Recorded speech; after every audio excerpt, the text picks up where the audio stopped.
الصلاة والسلام عليكم ورحمة الله. الحمد لله وكفى وسلام على عباده الذين اصطفى والصلاة والسلام على من كان نبيا وآدم بين الطين والماء ما بعد. أعوذ بالله من الشيطان الرجيم. بسم الله الرحمن الرحيم. ولا تقولوا لمن يقتل في سبيل الله أموات بل أحياء ولكن لا تشعرون. صدق الله العظيم وصدق رسوله النبي الكريم. بآواز بلند پڑھ لیجیے صلاۃ والسلام علیک یا سیدی یا رسول اللہ وعلی آلک واصحابک یا حبیب اللہ. صلاۃ والسلام علیک یا شفیع المذنبین وعلی آلک واصحابک یا حبیب اللہ.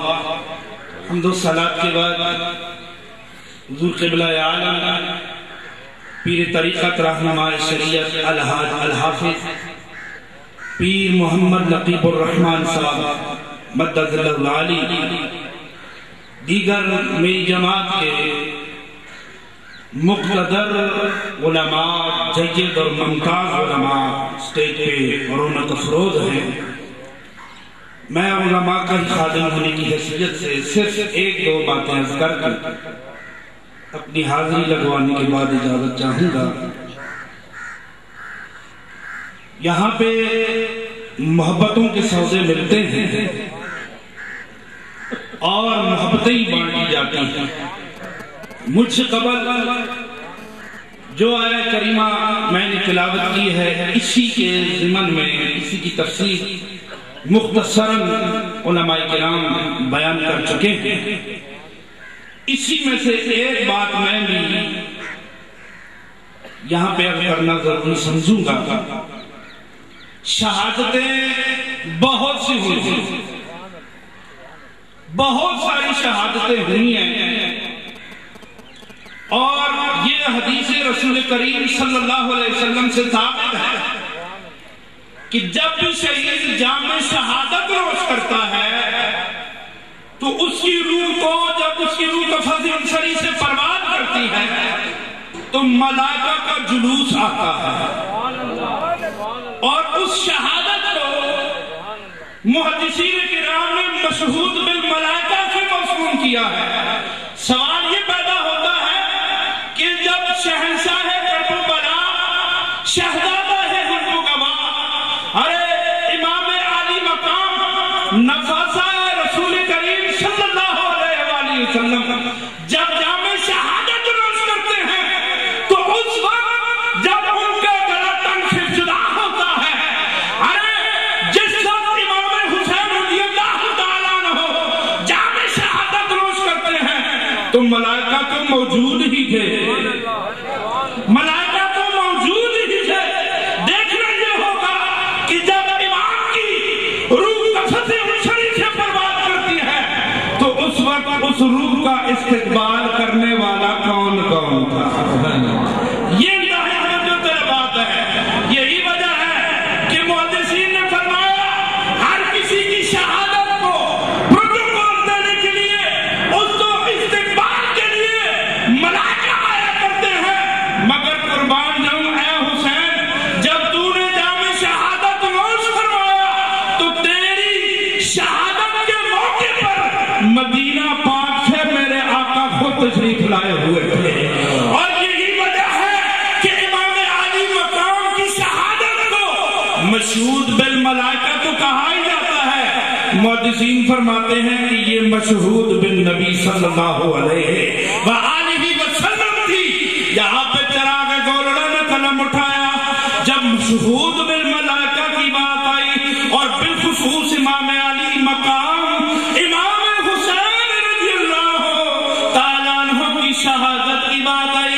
آپ فرماتے ہیں کہ یہ وہ شہادت ہے کہ جس کی خبر پہلے پھیل چکی تھی، اور یہ وہ شہادت ہے کہ جب 10ویں محرم کی رات تھی، امام علی مقام مصلی پر تشریف فرما تھے، ذکر و اذکار میں مشہور تھے، اور جب آنکھ لگ گئی نا، آنکھ لگی تو میرے آقا نے دیدار عطا فرمایا. دیدار عطا کرنے کے ساتھ فرمایا کہ اے حسین یاد رکھ لینا تو میرا نواسا ہے، کبھی قرآن کا دامن بھی نہیں چھوڑنا.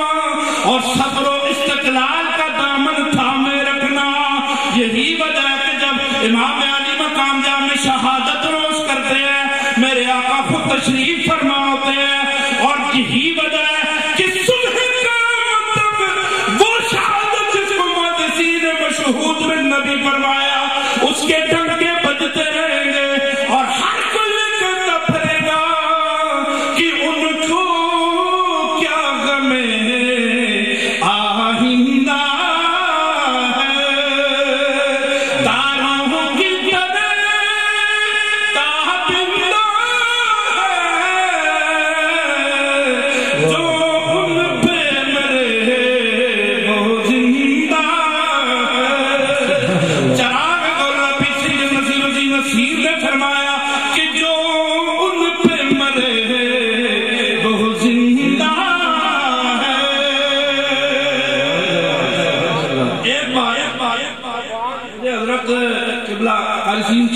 فرمانے لگے کہ کوزے میں سمندر بند کرنا ہے. میں نے کہا جی کوزے میں سمندر کرنا، یہاں پہ بڑے بڑے رئیس المناطق اور بڑے بڑے محقق اور مدرک تشریف فرما ہے، میں تو علماء کا خادم ہوں، لیکن کچھ تھوڑی سی کوشش کروں گا کہ بات جلدی ختم کروں.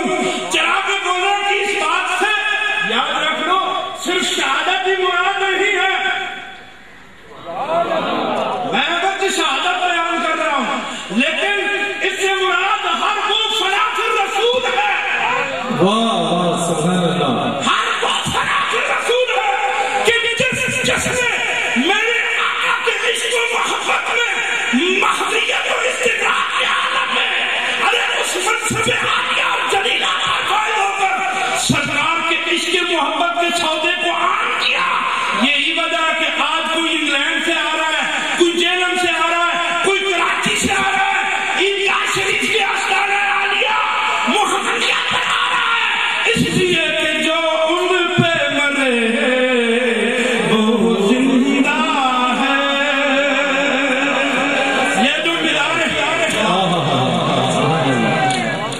یا رسول اللہ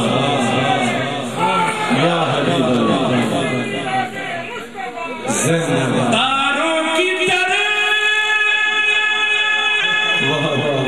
تاروں کی طرح تفصیل میں نماز آ سکتے ہیں. میں چھوٹی سی بات سے کروں گا کہ تاروں کی طرح سائنس والے کہتے ہیں یہ جو چاند آپ کو نظر آتا ہے تارے اس سے بڑے ہوتے ہیں، اور ان کی روشنی اگر صحیح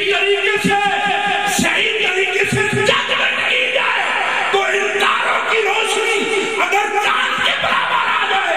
سائنسی نقطہ نگاہ کی تحقیق یہ ہے کہ کئی چاندوں کی روشنی مل جائے تو ایک تارے کی روشنی کا مقابلہ نہیں کر سکتے. انہی کے چند تارے یہاں پہ ہمیں نظر آتے ہیں کہ جو تابندہ ہے قیامت تک زندہ ہے. تاروں کی طرح تابندہ ہے، لا خوف علیہم ولا هم يحزنون، ان کو کیا غم ہے آئندہ ہے. لا خوف علیہم ولا هم يحزنون. اور اس سے پہلے اگلی آیت میں جاؤ، آپ فکر کتنی تھی، ان الذین قالوا ربنا اللہ ثم استقاموا تتنزل عليهم الملائكة الا تخافوا ولا تحزنوا. ان کو کیا غم ہے آئندہ ہے. تاروں کی طرح تابندہ ہے، جو ان پہ مرے وہ زندہ ہے. مرحبا جناب سبحان اللہ ماشاء اللہ. خوبصورت خطاب سے نواز رہے تھے خطیب اہل سنت حضرت علامہ قاری نیاز علی نیازی صاحب. نعت پاک بارگاہ الانام صلی اللہ تعالی علیہ وسلم میں پیش کرنے کی